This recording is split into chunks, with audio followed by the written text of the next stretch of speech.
right, guys, 2,000-mile road trip coming up. 6 days headed down to Euro tuning, and we got to haul quite a few things down there. It's not done yet, but we have a little testing to do, so wish us luck. Past Jake here. Right now, I'm a little nervous, I'm not gonna lie, because I don't know if this is gonna work yet. Let me show you what we've done to the car to get it ready for this trip. First up, we've got this brake trailer we got wired in. Now, this is gonna run our electronic trailer brakes on the trailer because the weight is gonna be too much for the car to handle itself. I don't have the bumper cover on yet. Let me explain why.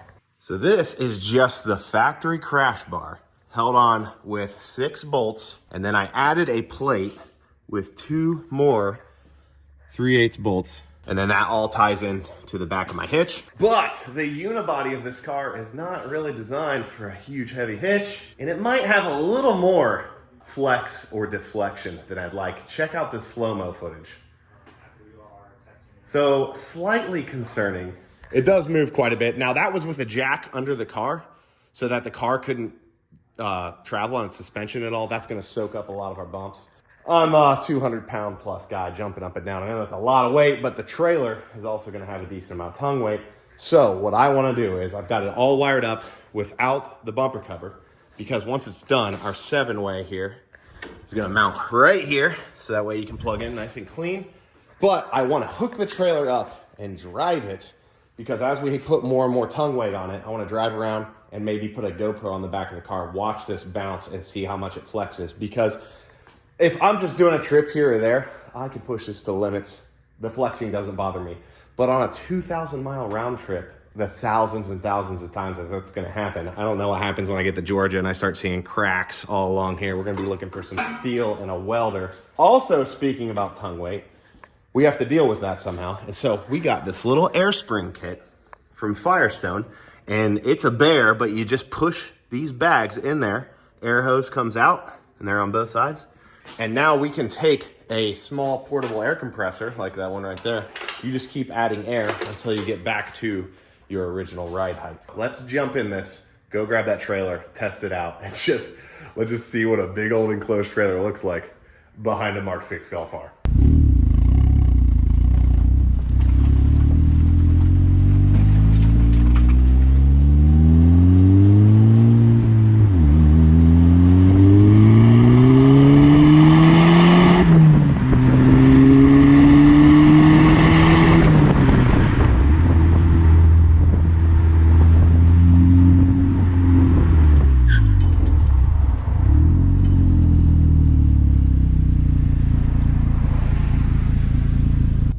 Do a channel release takeoff. Here we go. 16-foot enclosed trailer. 40, 50. Oh, limiter. Dude, I mean, under 10 seconds pulling a 16-foot enclosed trailer. Dude, the cheap R does it all. Now, surprisingly, it drove great. Plenty of power. Trailer brakes work great. The only question here is the flexing. I've got an idea to stiffen up the inside of the body a little bit, but it's doing great. We're gonna do a quick light check. Noah, jump in there for me. Left turn, right turn, brakes, running lights. Left turn while you're pushing the brakes. Right turn, nice. It's got separate turn signals from taillights, so you gotta get a little box for your trailer wiring, because if you're hitting the brakes and doing a left turn signal, this has separate lights for a turn signal and brake, but the trailer only has one light. So if it's doing brakes, it can't do turn signal. So the box takes care of that. The other weird thing is Volkswagen runs their running lights and brake lights on the same wire. So we're gonna get it back to the shop, take some of this out, look at our options inside, because I need to stiffen this up a little bit, I think, to be really comfortable with it. I'm also gonna flip this hitch upside down, back down low, because we've got a little rake on the trailer. We'll drop that down, level it out, and this is gonna be quite the rig. I'm encouraged, because this is a big unknown, and we don't have long.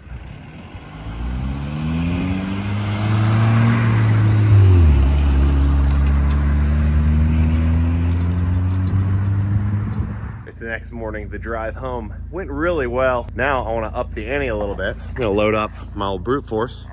It's about 600 pounds, plus I got a few boxes up here, a few 100 pounds more stuff I'm gonna throw in, just see how it drives for a day or two with some weight in it. We're gonna load this thing up, head to the shop, stiffen up that body a little bit more, and we should be ready to rock, get the bumper cover back on.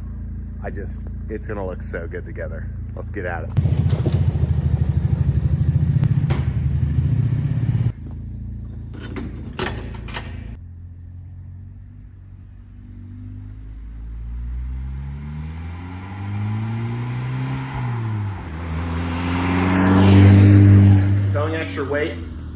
did great on the way in. So now we're here to stiffen up the body, and I want to show you what the plan is for that. And again, just to kind of tell you, we've got all the tongue weight pressing down on this hitch, which now has leverage. So it's trying to twist the whole crash bar. So it's pulling out on this and probably pushing in on this a little bit. I already tied in here. That's what I did to kind of strengthen it in the center. But again, that's just a flimsy plate. So what I did was I cut 2 of these, and this is the factory side still. I have not done this side yet. And we've got our 2 bolts right there, and they just thread through on threaded inserts on the inside. But it's a very thin sheet of sheet metal. You know, this is all stamped steel. It has strength when it's all put together, but when you apply forces it wasn't intended for, they aren't designed to take that kind of load. And now on this side, I've drilled these 2 out and then run 3/8 bolts through. And now we've got this big beefy angle on the inside that I'm gonna go home and weld this edge on the front. And now when the hitch is pushing down here, it's gonna be trying to lift the front of this angle up. So it's trying to twist it this way. And if I weld this down, this is super rigid and won't flex. That should tie in a lot of strength. And this is also the frame rail underneath. So we're tying into a nice solid area to give that a lot more rigidity. So this side is done other than welding tonight. I'm gonna bust this side out and then get the bumper cover back on. And then we should be all set. I am excited. I ended up adding 1 more piece of angle in the center, but she is all wrapped up. Looking pretty good. I mean, what more can you ask for? The plate can flip down with the hitch is not in. We've got our 7-way. So that's your turn signals, brake lights, running lights, and brake controller, and a 12-volt power to charge the battery in the trailer. We've got ports on both sides, 1 for each of our airbags, so we can set our ride height once the trailer's on. She's rocking, guys. We got right up in here, we got our hitch hidden away. We got our hooks for our chains and our breakaway. All I have to say is good thing I have a Class A CDL. It is nasty outside, but that means we're gonna have some nasty rollers.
I can smell it. Yeah, it smells like clutch.